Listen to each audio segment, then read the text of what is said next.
आप सभी को राधे राधे, जय श्री कृष्णा। दोस्तों, कुछ समय पहले हमने एक वीडियो शेयर किया था जिसमें लड्डू गोपाल के तुलसी भोग के बारे में बताया गया था। साथ ही साथ यह भी बताया गया था कि लड्डू गोपाल के तुलसी भोग जो होता है उसे किस प्रकार से हमें इस्तेमाल करना चाहिए। तो उसी से जुड़े कई कमेंट भक्तों के आए थे कि अगर हमारे घर में लोग प्याज लहसुन खाते हैं या फिर कोई नॉन वेज खाता है, क्या हम उसे भी लड्डू गोपाल का तुलसी भोग खिला सकते हैं या ऐसा करने से हमें दोष लगेगा। लड्डू गोपाल का प्रसाद क्या हम उन्हें दे सकते हैं या नहीं दे सकते। तो देखिए, ठाकुर जी ने आपकी प्रार्थना स्वीकार कर ली और इसी से जुड़ी एक प्यारी सी लीला कथा एमपी से अनामिका जी ने हमारे साथ शेयर की है। दोस्तों, यह लीला कथा काफी साल पहले की है। अनामिका जी जब लड्डू गोपाल को अपने घर लेकर आई, अनामिका जी कहती है, मैं लड्डू गोपाल को जब अपने घर लेकर आई उस समय मेरे घर में सभी लोग जो है प्याज लहसुन वगैरह सब कुछ खाते थे। हाँ, फर्क इतना था कि मेरे घर में नॉन वेज नहीं बनता था, लेकिन जब भी घर के सदस्य कुछ जैसे कि उनका देवर हो गया, उनके हस्बैंड हो गए और वो कहते हैं मेरे नंद, ये तीनों जब भी बाहर जाते थे तो वहाँ पर नॉन वेज वगैरह खा लेते थे, लेकिन घर में कभी भी नॉन वेज नहीं बनता था और न ही कोई इसकी डिमांड करता था। अब अनामिका जी कहती है, मैंने लड्डू गोपाल को 2014 में अपने घर में विराजित किया और बड़े ही प्रेम के साथ उनकी सेवा करने लगी। अब समस्या क्या आती थी कि लड्डू गोपाल को जो हम तुलसी भोग लगाते हैं वो तुलसी के पत्ते रोज सुबह को उठाकर उनकी चाय बनाते थे और पूरे परिवार की चाय एक ही साथ बनती थी। तो तुलसी के पत्ते चाय में डलते थे। इस तरह से वो चाय नहीं, लड्डू गोपाल जी का तुलसी भोग का प्रसाद होता था और घर के सभी लोग उस तुलसी भोग की चाय को पीते थे। अनामिका जी कहती है कि मुझे इस बात का ज्ञान नहीं था कि लड्डू गोपाल का जो तुलसी भोग होता है या फिर उनका जो भोजन होता है वो प्रसाद हमें किस प्रकार से लोगों में वितरित करना चाहिए या फिर हमें चाय बनाकर देनी चाहिए या नहीं देनी चाहिए। बिना ज्ञान के ही वो कहती है, मैं लड्डू गोपाल के सामने जो भी तुलसी के पत्ते चढ़ाती थी, उनकी थाली में जो भी तुलसी के पत्ते भोग लगाते समय रखती थी, उन सब को मैं एक बर्तन में इकट्ठा कर लेती थी और सुबह के समय जैसे कि पूरी फैमिली बैठती है और चाय नाश्ता करती है, तो वो कहती है कि हमारे घर में सभी को जो है हैबिट थी कि सभी लोग नाश्ते से पहले एक एक कप चाय खाली चाय पीते थे। तो उस समय में वह तुलसी भोग के पत्ते चाय में डाल देती थी और सोचती थी कि इस तरह से सभी परिवार के सदस्यों को ठाकुर जी का प्रसाद मिल जाएगा। अब अनामिका जी कहती है, ऐसा करते करते मुझे काफी समय हो गया था और लड्डू गोपाल जी से मैं हमेशा यही प्रार्थना करती थी कि हे मेरे ठाकुर जी, हे मेरे लड्डू गोपाल, आप ही ऐसा कुछ उपकार कीजिए कि घर में बाकी लोग भी जो है वो नॉन वेज खाना छोड़ दे। अनामिका जी कहती है, मैं, मेरी सास और मेरे ससुर जी, हम तीनों लोग जो है नॉन वेज नहीं खाते, लेकिन मेरे हस्बैंड भी बाहर काम पर जाते हैं, मेरे नंद भी जॉब करती है और जो मेरे देवर है वो भी जॉब करते हैं, तो उन पर कोई इस तरह का दबाव हम नहीं बना सकते थे या प्रेशर नहीं डाल सकते थे कि आप नॉन वेज मत खाइए, क्योंकि वो अपने दोस्तों के साथ कभी कभी पार्टी भी करते थे, बाहर घूमने भी जाते थे। जब उन्हें ऑफिस की तरफ से छुट्टियां मिलती थी तो वो अपने दोस्तों के साथ हिल स्टेशन वगैरह पर भी घूमने जाते थे। उस समय वो नॉन वेज अवश्य खाते थे और घर में यह बात सभी को पता थी कि वो तीनों नॉन वेज खाते हैं। लड्डू गोपाल को घर में विराजित करने के बाद अनामिका जी कहती है, मुझे लड्डू गोपाल की काफी सारी अनुभूतियां हुई, उनकी लीलाएं देखने को मिली। मैं अपनी सासू माँ के साथ उनकी सारी लीलाएं शेयर करती थी और उनकी जो अनुभूति मुझे होती थी वो भी मैं अपनी सास के साथ शेयर करती थी। तो वो मुझे कहती थी कि ठाकुर जी की तेरे ऊपर कृपा है, तभी तो वो तुझे अनुभूति कराते हैं, तुझे लीलाएं दिखाते हैं, बड़ी सौभाग्यशाली है। और सचमुच अनामिका जी कहती है, मुझे भी अपने लड्डू गोपाल से बहुत अधिक प्रेम था।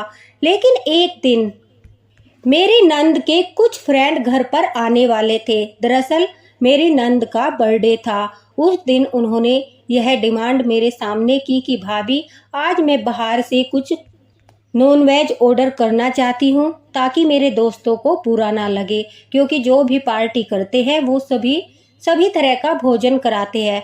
अब ऐसे में मैं उन्हें खाली वेज खिलाऊंगी तो अच्छा नहीं लगेगा। इस पर अनामिका जी कहती है, मैंने कहा, देखो दीदी, घर में लड्डू गोपाल जी स्थापित है और मैं ठाकुर जी की सेवा करती हूँ। मैं तो प्याज लहसुन भी नहीं खाती, लेकिन आप लोगों की वजह से मुझे प्याज लहसुन का बनाना पड़ता है। आप एक काम कीजिए, या तो अपने दोस्तों को बाहरी पार्टी दे दीजिए, या फिर आप लड्डू गोपाल घर में स्थापित है, यहाँ पर नॉन वेज मत लाइए, उन्हें अच्छा नहीं लगेगा। और यह अच्छा भी नहीं है कि आप सब लोग यहाँ पर इस तरह से नॉन वेज खाकर पार्टी करोगे। ठाकुर जी विराजित है, मुझे यह अच्छा नहीं लग रहा। इस पर अनामिका जी कहती है, मेरी नंद गुस्से से भड़क उठी और कहने लगी कि आपकी पूजा पाठ के चक्कर में ऐसा तो नहीं है हम जीना छोड़ दें, अब हमें आपके हिसाब से जीना पड़ेगा। और वो चिल्लाते हुए अपने रूम में चली गई। मैंने लड्डू गोपाल से कहा, हे ठाकुर जी, आप ही कृपा कीजिए, आप ही शुद्ध बुद्धि दीजिए। ये लोग बाहर नॉन वेज खाते हैं, मैं इन्हें कभी नहीं टोकती, लेकिन घर में नॉन वेज लेकर आना, और साथ ही में आपका मंदिर भी ऐसी जगह पर विराजित है जहां पर लोग बैठकर खाना खाएंगे तो सभी को दिखाई देगा कि आप भी स्थापित हो और वहां पर नॉन वेज खा रहे हैं, ऐसा अच्छा नहीं लगेगा। मैं नहीं चाहती मेरे घर में नॉन वेज आए। अब अनामिका जी कहती है कि अचानक से मेरे हस्बैंड भी आ गए और मेरे देवर भी आ गए। सभी घर के लोग मौजूद थे। सभी लोग मेरे ऊपर गुस्सा करने लगे, कहने लगे कि तुम लड्डू गोपाल की सेवा करती हो, हम तुम्हें बनाने को नहीं कह रहे, लेकिन बाहर से तो ला सकते हैं, दोस्तों को तो खिला सकते हैं, तुम अपने लड्डू गोपाल को लेकर अपने रूम में चले जाना। अब अनामिका जी कहती है, लोगों से बहस करना मैंने सही नहीं समझा और मैंने अपने लड्डू गोपाल को जो है श्रृंगार आदि करके उनके सिंहासन पर बैठाया और अपने रूम में लेकर चली गई। उन लोगों ने पार्टी करना शुरू कर दिया। मेरी नंद के सभी फ्रेंड भी वहां पर आ गए थे, तो सभी लोग जो है वहां पर पार्टी करने लगे। मुझे अंदर ही अंदर अच्छा नहीं लग रहा था, अच्छा महसूस नहीं हो रहा था, क्योंकि उससे पहले कभी हमारे घर में इस तरह से नॉन वेज की पार्टी नहीं हुई थी।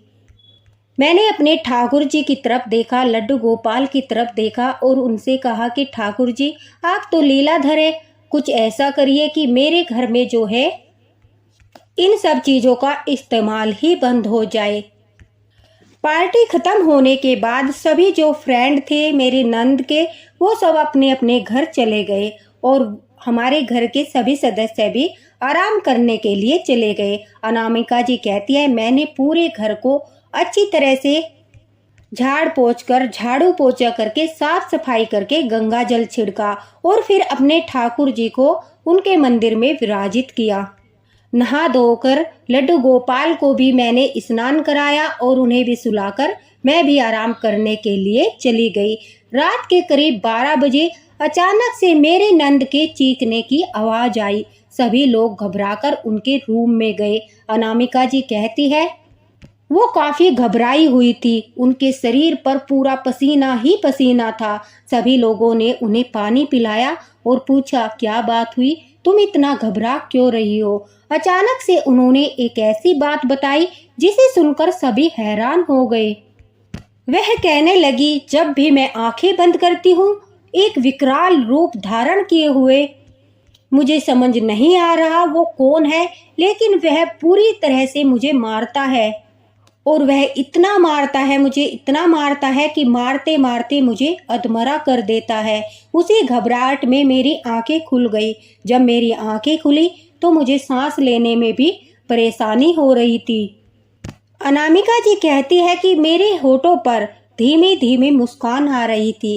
अब मेरी मुस्कान को मेरी नंद भाप गई और उसने अचानक से कहा, अच्छा मैं इतना घबरा रही हूँ और तुम्हें हंसी आ रही है? तभी अचानक से मेरी सासू माँ ने कहा, बेटा तुम क्यों मुस्कुरा रही हो? तभी अनामिका जी कहती है, मम्मी जी वो कोई और नहीं ठाकुर जी थे। दीदी नॉनवेज खाती है, इससे कोई फर्क नहीं पड़ता, लेकिन उन्होंने आज लड्डू गोपाल को बोला कि तुम्हारी मूर्ति के चक्कर में, तुम्हारे पूजा पाठ के चक्कर में अब हम अपना जीवन भी बदल दे, अपना रहन सहन भी बदल दे। तो लड्डू गोपाल यही प्रमाणित करने आए थे कि मैं कोई मूर्ति नहीं हूँ। तुम्हारे घर में अगर मैं विराजित हूँ तो मेरे अंदर प्राण है। मैं सब कुछ देखता हूँ, कौन क्या कर रहा है। और वो लड्डू गोपाल ही थे जो विकराल रूप धारण करके दीदी की पिटाई कर रहे थे। अब अनामिका जी कहती है कि मेरे जोर से हंसी छूट गई। मुझे हंसता हुआ देखकर मेरी नंद को और भी गहरा गुस्सा आया और वो कहने लगी, हाँ हाँ मैं जान गई तुम्हारे लड्डू गोपाल मूर्ति नहीं है, लेकिन अब उनसे प्रार्थना करो मुझे अब वो सोने दे। इस तरह से बार बार सपन में आकर मुझे न डराए। अगर सचमुच वो तुम्हारे लड्डू गोपाल ही थे जो इस तरह से मुझे डरा रहे थे, मार रहे थे, तो वो अवश्य ही प्रार्थना करने से अब ऐसा नहीं करेंगे। अनामिका जी कहती है, तुम भी सच्चे मन से उनसे माफी मांग लो कि हे लड्डू गोपाल, मैंने आपको मूर्ति समझा, मुझे इसके लिए माफ कीजिए।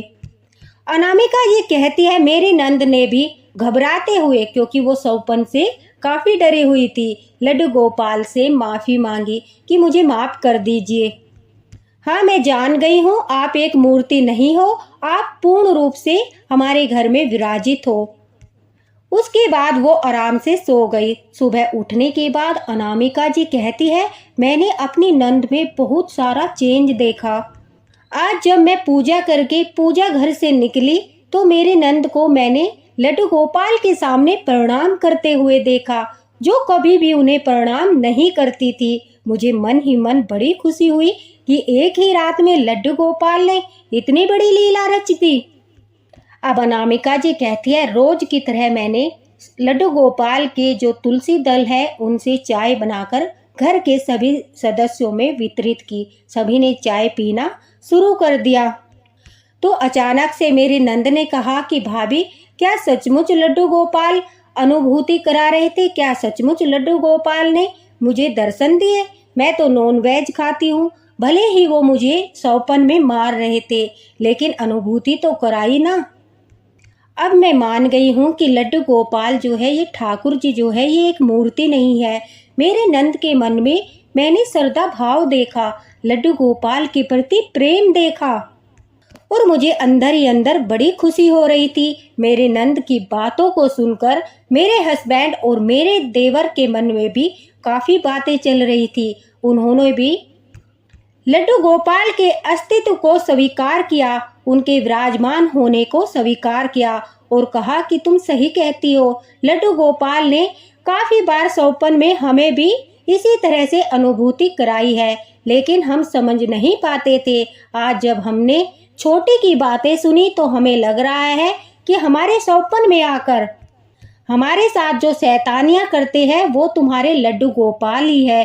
वो हमें डांटते भी है और जिस दिन हम नॉन वेज खाते हैं दरअसल उसी दिन वो हमारे सौपन में आते हैं। अनामिका जी कहती है, यह सुनकर मुझे आश्चर्य हो रहा था कि लड्डू गोपाल मेरे घर में विराजित है और मेरे घर में जो सदस्य है वो नॉन वेज खाते हैं, फिर भी उनको दर्शन देते हैं, उन्हें अपनी लीलाएं दिखाते हैं। यह कैसे संभव हुआ? यह रहस्य समझ नहीं आया, लेकिन वो तो ठहरे लीलाधर। अब अनामिका जी कहती है कि मैं घर में पूजा करने के बाद हर एकादशी को मंदिर भी जाती थी। वहां जाकर मैंने ये सारी बातें पुजारी जी को बताई और उनसे कहा कि मुझे यह रहस्य कुछ समझ नहीं आया। इस तरह प्याज लहसुन और नॉनवेज खाने वाले आदमियों को भी ठाकुर जी दर्शन देते हैं। तो पंडित जी ने कहा कि देखो, यह बड़ा सौभाग्य होता है, हमारे कोई पुण्य कर्म होते हैं जिनके बदले ठाकुर जी हमें भक्ति का एक अवसर प्रदान करते हैं। अगर उस अवसर को हम गवा देते हैं तो वो हमारा दुर्भाग्य है, लेकिन अगर हम ठाकुर जी को पहचान लेते हैं और उनकी सेवा उसी समय से सब कुछ छोड़ छाड़ कर प्रारंभ कर देते हैं तो हमारा भाग्य उदय होता है। अब अनामिका जी कहती है कि पंडित जी, मैं रोज लड्डू गोपाल के तुलसी दल से चाय बनाकर घर के सभी लोगों को देती हूँ, क्या मैं पाप की भागी तो नहीं बन रही? तभी पंडित जी कहते हैं कि बेटा देखो, अगर तुम जो व्यक्ति प्याज लहसुन खा रहा है उस समय पर लड्डू गोपाल के तुलसी भोग को उन्हें देती हो, या कोई नॉनवेज खा रहा है उस समय आप तुलसी भोग से बना कोई भी प्रसाद उन्हें देती हो, तो तुम्हें दोष लगता है, तुम पाप की भागी बनती हो। लेकिन अगर उस समय पर वो नॉनवेज का सेवन नहीं कर रहे हैं, प्याज लहसुन का सेवन नहीं कर रहे हैं और घर पर है, तो तुम उन्हें प्रसाद दे सकती हो। अब मंदिर में हर तरह के लोग जाते हैं, पुजारी जी वहाँ सबका बायोडाटा लेकर तो नहीं बैठे कि भाई तुम प्याज लहसुन खाते हो या नहीं खाते हो, तुम मीट खाते हो या नहीं खाते हो। सभी को प्रसाद वितरित किया जाता है ना, क्योंकि उस समय पर वो लोग शुद्ध होते हैं और उस समय पर वो प्याज लहसुन का सेवन नहीं कर रहे होते और न ही नॉनवेज खाते हैं। उस समय सिर्फ वो सिंपल रहते हैं, कुछ किसी चीज को मतलब ग्रहण करते नहीं होंगे, तो उस समय पर उन्हें प्रसाद दिया जाता है, सभी लोगों में प्रसाद बांटा जाता है। उसी तरह से अगर तुम सुबह के समय सभी को तुलसी दल से चाय बनाकर देती हो, भले ही वो पूरा दिन कुछ भी करते हो, लेकिन उस समय पर वो ऐसा कुछ नहीं कर रहे हैं और प्रसाद तो सभी को मिलना चाहिए और यह भी ठाकुर जी की कृपा ही है। वो अवश्य ही यह स्वयं निर्धारित करते हैं कि उनका प्रसाद किसे मिलना चाहिए और किसे नहीं मिलना चाहिए, और यह उनके प्रसाद का ही चमत्कार है जो इस तरह से तुम्हारे घर के लोगों के मन में परिवर्तन आ रहा है। तुम काफ़ी दिनों से उनकी सेवा कर रही हो। तो अनामिका जी कहती है, जी हाँ पंडित जी, मुझे 6 महीने हो चुके हैं मैं लड्डू गोपाल की सेवा कर रही हूँ, लेकिन देखो 6 महीने के अंदर ही घर के जो सदस्य नॉनवेज खाते थे उन्हें भी ठाकुर जी ने अपनी लीला दिखा दी, तो अवश्य ही उनका मन अब परिवर्तित हो जाएगा, इसमें कोई संदेह नहीं है। अनामिका जी कहती है, मैं घर आई, घर आकर कुछ दिन के बाद मैंने देखा कि सभी लोगों का मन परिवर्तित हो चुका था। अब वो भी लड्डू गोपाल से प्रेम करने लगे थे और एक दिन उन्होंने ऐसी बात कही कि सभी घर के लोग जो है वो खुश हो गए। मेरे पति ने और मेरे देवर ने और मेरी नंद ने, तीनों ने नॉनवेज न खाने का फैसला किया और उन्होंने कहा कि आज से हम भी लड्डू गोपाल की पूजा करेंगे और कभी भी नॉनवेज को हाथ नहीं लगाएंगे। तो दोस्तों, यह सब जो प्रभाव था, यह उसी प्रसाद का प्रभाव था जो उनके अंदर जाता था।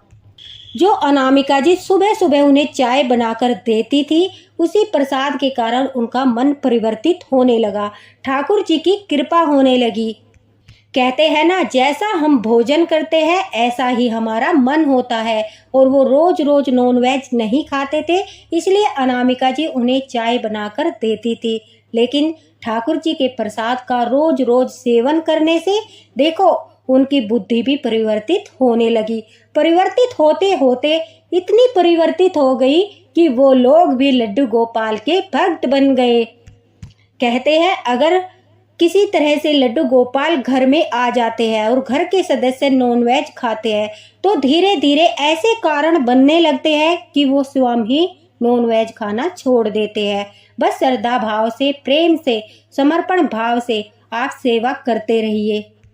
अगर आपके घर में ही नॉनवेज बनता है, आपकी रसोई में ही नॉनवेज बनता है, फिर भी आप ठाकुर जी की सेवा करते हो, तो उनके लिए अलग से रूम का प्रबंध कीजिए और ठाकुर जी को आप जब तक आपके घर में नॉनवेज बनना बंद न हो जाए तब तक आप उन्हें फ्रूट सेवा दीजिए, फल फ्रूट खिलाइए, मिश्री खिलाइए, मक्खन खिलाइए। अगर फिर भी आप भोजन की सेवा देना चाहते हो तो दोस्तों, आपको उसके लिए तो अलग से ठाकुर जी के लिए प्रबंध करने पड़ेंगे, बर्तन अलग करने पड़ेंगे, उनके लिए जो है रसोई घर की भी व्यवस्था अलग से करनी पड़ेगी। क्योंकि उन बर्तनों को आप लड्डू गोपाल का भोग बनाने में इस्तेमाल नहीं कर सकते जिनमें नॉनवेज पकता है। तो बेहतर यही होगा, अगर आप ठाकुर जी की सेवा करते हैं तो आप उन्हें फल फ्रूट की, पंच मेवा की, जो सूखे मेवा होते हैं उनकी, मिश्री मक्खन की, दूध दही की सेवा दीजिए। आप भोजन की सेवा ना दीजिए। वो भी सेवा इतनी ही फलदायी होती है जितनी की मतलब भोजन की होती है। उसमें क्या होता है, सुबह के समय दूध का भोग लगता है, दोपहर के समय मक्खन मिश्री और या फिर दही का भोग लगता है, उसके साथ कुछ भी फ्रूट हो, केला हो, सेब हो, उसका भोग लगता है। 4 बजे के आसपास बादाम हो या कोई भी ड्राई फ्रूट हो, उसका भोग लगता है। और रात के समय लड्डू गोपाल जी को मिश्री दूध और पंचमेवा का भोग लगता है। इस तरह से फ्रूट सेवा दी जाती है। तो अगर आपके घर में जो है नॉनवेज पकता है, घर में ही बनाते हो, तो आप ठाकुर जी की व्यवस्था ऐसे स्थान पर कीजिए जो बिल्कुल रसोई घर से थोड़ा दूर हो, अलग हो। और जब वहाँ आप भोजन बनाएं तो उस रूम का आप बिल्कुल पर्दा लगा दीजिए, गेट बंद कर दीजिए, ताकि ठाकुर जी तक उसकी सुगंध न पहुँचे। अपनी तरफ से पूरी कोशिश कीजिए कि घर के लोगों का मन परिवर्तित हो जाए। हाँ, अगर आप ठाकुर जी की सेवा करते हो तो स्वयं नॉनवेज बिल्कुल भी न खाए। अगर आप बनाती हो तो वो आपकी मजबूरी है, घर के सदस्यों के लिए आपको बनाना पड़ता है। नहा धोकर अपने ऊपर गंगा जल छिड़क कर ही मंदिर में ठाकुर जी के पास प्रवेश करें। इस तरह से नॉनवेज खाने वाले भी लड्डू गोपाल की सेवा कर सकते हैं। दोस्तों, अगर आपका कोई क्वेश्चन हो तो आप कमेंट बॉक्स में लिख सकते हैं, मैं उसका उत्तर अवश्य ही आपको दूंगी। साथ ही साथ लड्डू गोपाल की चाय की, तुलसी भोग की चाय की जो दुविधा मन में थी, वो भी आप लोगों के दूर हो गई होगी।